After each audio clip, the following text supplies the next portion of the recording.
I want to tell you a story. I used to have a former friend that had a nasty habit of making excuses. He was a part of a friend group that I would work out with. So we would all kind of meet at the same gym at the same time and work out together, right? I was kind of the most experienced guy in the group. I taught them the exercises, and then we would go consistently together 6 days a week, work out. I remember one day we were doing, I think, push day. It's kind of the middle of summer, the gym's kind of hot. We're in there on the chest fly machine. And he brings up the topic that he has trouble sleeping. He has like insomnia, right? Really bad insomnia. He can't stop spending time on his phone at night, scrolling. He normally gets to bed, I think it was like 3 a.m., something like that, 4 a.m., and he just cannot get to sleep. And he's talking about how it's like ruining his life, how it's horrible for him, right? And I started to feel bad for him. I think he was just eliciting sympathy, honestly. Um, Looking back at it, like, it's kind of like a low T behavior, right? I did feel bad for him. Like, it kind of sucks he has that problem. And so, after I'm done with my set, I turn to him and I say, okay, well, like, what's your sort of habit before bed? Like, do you have a routine? Is there a specific bad habits you're engaging in before bed? Like, what's the issue? What time do you wake up? Do you get sunlight in your eyes when you first wake up? Stuff like that, right? Because I'm trying to help him figure out what the issue is and perhaps reset his circadian rhythm so he has a healthy sleep schedule. And he's basically, no, no, no, it's, I don't know. I don't know what's wrong. I don't know what's wrong. I hate it, but like, I can't stop. Just like, okay, well, because I'm trying to be helpful. Like, well, maybe you should try no screens after 10 p.m. or earlier, you know? Or maybe try going to sleep earlier and earlier every single night. So, like, an hour earlier every night until you get to sleep at a reasonable time. And I was like, or perhaps on days where you're not at school, right? Days where you have to force yourself to get up, like, wake up naturally, right? Because on those off days, like Saturday and Sunday, he would normally wake up at, like, I think 11 or like 1 p.m., something ridiculous like that. So I was like, well, maybe, okay, in that case, you need to, as soon as you naturally wake up, force your eyes open, take a deep breath in, and sort of like jump out of bed, right? If you do that consistently enough, you'll wake up earlier and earlier until you naturally wake up at like, I don't know, 7 a.m., something like that, right? So I started giving all these like helpful tips, and he was like, no, no, no, that wouldn't work. None of that stuff would work. None of that stuff would work. I can't do that. I can't do that. I already, it wouldn't work. Like, I only have 2 days where I wake up naturally, so that wouldn't have any effect, right? Or like, getting rid of screens wouldn't help any. Yeah, I'm already not tired, so I would just stay awake. I can't get to sleep. So even if I got rid of screens, like I just stay awake until I fall asleep at 3 a.m. And I was like, okay. And then I tried to offer, I think, another one, and he was like, no, no, that wouldn't work. That wouldn't work. That would not fix it. I'm not going to try that. That idea is dumb because XYZ. Eventually, I got so fed up with him. I was like, dude, I'm just trying to fucking help you. I kind of like snapped at him because I was getting frustrated with him. He had no problem talking about his problems, about whining about his issues. But anytime I tried to offer a suggestion, he would immediately shut it down and have a convenient excuse as to why he couldn't try to integrate a new habit or change his routine. He always had a fucking excuse. And there are a lot of people like this. It's really kind of an epidemic right now. I am no exception to this. I have made excuses before, right? They sound rational, but they're not reasonable. The result of this was that he never tried anything at all. And his sleep is, I'm not really in contact with him anymore, but I assume it's terrible to this day. He never fixed his sleep. He is still an insomniac indefinitely because he never tried anything. He had a convenient excuse as to why he had this special snowflake problem, and nothing could fix it. I used to make a lot of excuses back before I started lifting, even after I started lifting, when I would have problems with certain stuff like diet or certain muscle groups not growing, etc., plateaus, etc., etc., right? I think problems are natural. We're all going to run into challenges, but excuses are the worst. Every single time that I would make an excuse as to why I had an issue, perhaps I was embarrassed to tell people why my bench press was lower than what I wanted it to be, right?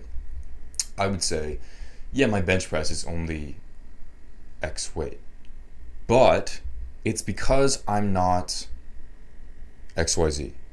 Insert invalid excuse. What I had to figure out the hard way was that all excuses only hurt me ever. They had no effect on the conversation or the other person, right? They only ever hurt me. They delayed me trying new things and fixing my issues. I think that we give excuses because we want to appear intelligent to other people. I mean, of course, this is a natural human desire. We want to appear smart, we want to impress others, right? When we stumble across a shortcoming in our character, we naturally want to rationalize it. I mean, hell, we rationalize it to ourselves all the time whenever we think of that shortcoming, right? If I think, damn, I'm not bulking up fast enough, my brain goes, yeah, but you don't have enough time to eat all this and you're focused with other things. That's why you haven't gained as much weight as you wanted to. In reality, the ideal version of myself would be able to accomplish that goal despite all the excuses. But instead of trying to achieve the ideal version of myself that made the excuses invalid, I'm just like, oh yeah. That's why. Now I have a rationalization, right? And that's dangerous to progress. When you make excuses, as I mentioned before, it only hurts yourself. The other person is not affected by your excuse whatsoever. They don't give a fuck. These are your issues, your problems.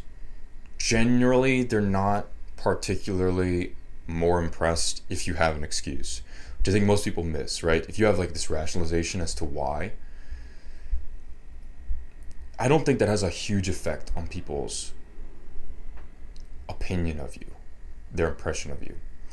But if you make that excuse, it could make people feel negative towards you. It can make them lose respect for you, right? This is what I think a lot of people also don't understand. If you make excuses, oftentimes you're the one that ends up looking dumb. I've done this before. Again, I'm not exempt from this. I'm not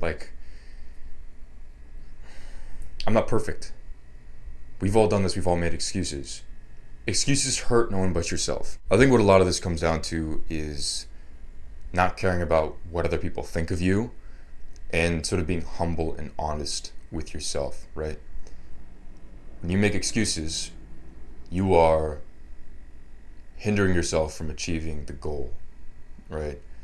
You're hindering yourself from overcoming the obstacle that you are embarrassed by. If you hit a plateau, if you're inconsistent, something like that, excuses will only make it harder for you to achieve that. It won't make you feel smarter. It won't make you sound smarter. You know, it might feel a bit good to have a rationalization in your head. Of course. But is it going to help you? Not really. So if you're on your own side, then you need to train your brain to stop making excuses. Think about what happens when you make excuses, okay? Sure, your brain feels a little bit better about your own shortcomings, but you get overly comfortable with your subpar results, with your flaws. You are less motivated to achieve the thing. So instead of kind of having that healthy guilt about you having a goal, but there's this issue in the way, this flaw in your character that's stopping you from achieve that, you're kind of a bit more comfortable with that.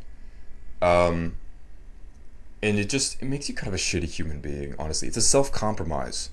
It really is. because you want the goal that you're trying to attain, whether that's consistency, whether that's good sleep, whether that's whatever, right? Any goal you're trying to achieve, making money, business, this is across all aspects of life. Making excuses is a self-compromise that is the peasant normie version of your brain, the little lizard brain, trying to keep you where you are because it likes to be lazy and comfortable. There's no benefit. What I have tried a very long time to cultivate, and what I want you to cultivate as well, is an extreme sense of vulnerability, self-responsibility, and self-honesty. I want you to be completely open about all of your flaws. I want you to recognize them and be honest with yourself about them. Because if you are on your own side, it is to your benefit to address them and not sort of try and hide them or make yourself feel more comfortable with them. When you sort of lay your flaws bare like this and you stop blaming outside causes for your own internal shortcomings, it'll feel like a weight off of your chest. It'll feel like your conscience can breathe again, because you're removing that layer of guilt, that small guilt that piles up. Every small lie you tell with, oh, this reason is why I can't achieve this. I can't achieve this because XYZ. I'm running into trouble because of XYZ. All those little lies that were building up this layer of guilt are now gone. And you can remove the guilt and say, yep, I was making excuses before. It's honestly just my own fault. Here's what's interesting. When you do that, the goals become easier to achieve because you can address the roadblocks directly and not deflect or like try and turn a blind eye to them. So if you're on your own side, you will stop making excuses. You will be open about your own flaws, about your own shortcomings, about your own challenges. You will be curious about how to solve them, about what your flaws are, where you're going wrong with things, as opposed to defensive about, no, I'm doing things right. The reason that I can't do this is because of some special snowflake cause in the outside world. It's not my fault. You can be almost curious about the solution to your problem. See what I mean? It's like, okay, if I have insomnia, I'm curious about how I can solve it. Like, I'm almost excited to try certain types of things, like a bunch of different things, to try and fix this issue. And I'm excited for the result, because if I try enough stuff, then I'll be able to sleep better. Like, that'll be so exciting. And then it's a cool story I can tell, and I can teach other people how to overcome that, right? Excuses hurt no one but yourself. That's the lesson that I'm trying to teach you in this video. But not making excuses and being open about your own shortcomings and where you're going wrong will only benefit yourself. You'll only win from doing that. And you'll win a lot. You'll start unlocking these roadblocks, and your path to the goal will be easier. So if you got any value from this video, there's something you can do which is a win-win for both of us, which is to scroll down and click the subscribe button. I win because I get a new subscriber. You win because anytime I have a new insight, learn something new, try something new, I can make a video and directly give you value and teach you. So thank you so much for watching, and bye-bye.